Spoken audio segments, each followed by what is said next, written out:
Hi, and welcome back to Talk Show Tuesdays, where I, your host Isabel, help you, the students of Franklin High School, get to know some of the exceptional staff and students in our school.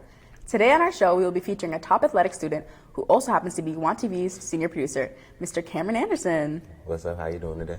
Good, thank you. So Cameron, you're a 3-season athlete and one of the captains of the football team as well as a track team. So I just wanted to know, what is it like staying locked in practically year-round, athletically and mentally, and how do you find balance? I mean, it's kind of a battle within yourself because it's like being a captain, everybody looks up to you, so you have to make sure that you're a role model like 24/7. And then sometimes when people like need a outlet to talk to you, you have to step in to fill that role. But like staying like locked in with just football, track, and school, it's most definitely like a struggle because you really never find time to do the things that you want to do, like go hang out with friends or go like to the park or whatever. But just working out every day and just making sure that you are on task to get where you want to be within school, sports, anything that you really want to do, you just got to stay locked in. Yeah, and from what I've seen of you, you really do have a good balance, so I admire you for that. Thank you. You know, I just want to talk about this past fall. You were unfortunately injured quite badly and couldn't play football for the majority of the season. So how did you cope with that, and what was the recovery like? Being injured is really not something that any athlete would want to be in that position. But I would say dealing with it, my teammates, they were like the biggest like motivators to like help me keep going to like even get to the games that I really shouldn't have played in, but I played in anyway.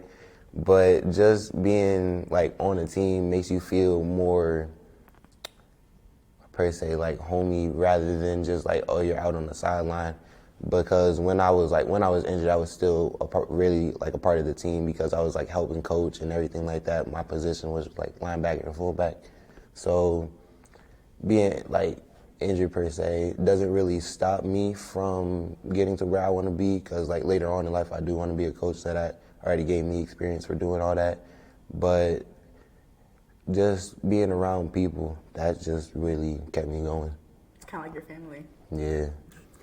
So thankfully you were able to get back to business. Yeah. And for the indoor season for track and field, you did very well. So can you explain what that sport is for people who might not know? So indoor track, people think it's like, oh, we're only going to be inside. But no, they would be completely wrong. We go outside, like, if it's not under 32 degrees, we are outside still working hard. Jeez. Yeah, it's a struggle, but everything is fun. So like indoor track, it's the same events outdoor, but like it's on a 200-meter track inside.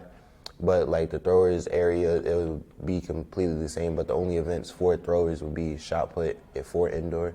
And luckily I'm able to be the best at my craft when it comes to that. So I was just trying to just keep improving with myself. I think I finished 3rd in the state. Yeah, you stole my question a little bit.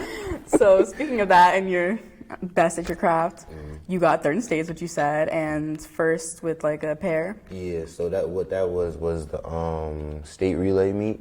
Me and my teammate Curtis, we got a combined like throw of like over 100 feet. So that placed us very highly. We were the top ranked relay in the state and came out state champs.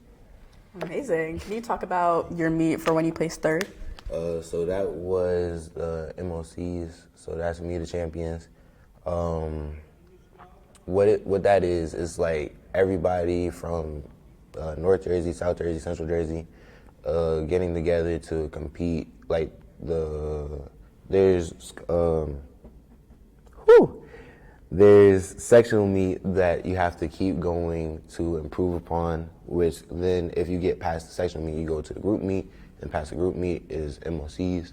And each year in high school, I've been lucky to make it to MOCs. Okay. So that's just how that is. And this season, it was more so like I know that I am the top of what like I can do, so I'm gonna do better than what I did last year. last year I finished 8th in the state, so I wanted to just make sure that I improved from that. You certainly did. Yeah. So thank you so much for coming on the show. Of course. And I can't wait to see you continue to do great this final season for senior year.